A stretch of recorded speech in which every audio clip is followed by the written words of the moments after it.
Audrey, we talked a little bit about voter registration, but let's talk more about actual voting. What's your plan for Election Day? So you can find where your polling place is on your voter registration card or online at vote.org or the Illinois State Board of Elections. Lots of different ways to find your polling place. Your polling place is going to be really close to your house, maybe walking distance. And I actually never vote on Election Day. I do early voting. Early voting opens a couple weeks before Election Day.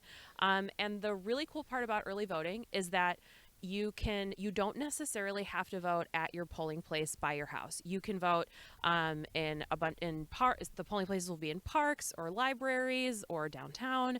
So when I'm out running errands on a Saturday, I'll pop in and vote a couple weeks before the election just to get it out of the way.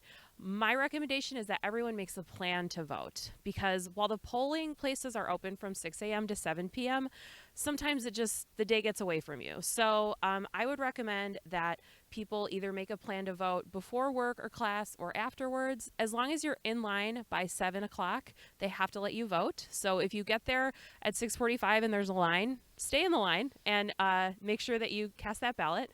And then I also this year they're doing a mail-in ballot. So you should have by now, at the end of September, gotten something in the mail if you are registered to vote to request a mail-in ballot, which is a really great way to cast a ballot safely if you feel a little bit nervous about maybe going to a crowded polling place during the pandemic. But I think that's, for me, another reason why I want to early vote, because those tend to not have a lot of people around on a random Saturday before the election. I also want to remind everyone that your employer has to give you time off to vote. But for a lot of us, where we live and where we work are pretty far away from each other. So that can be also kind of tricky. So I would just recommend that everyone makes a plan to vote, figures out what time of day they can go, where their polling location is, and make sure that you cast a ballot on or before Election Day.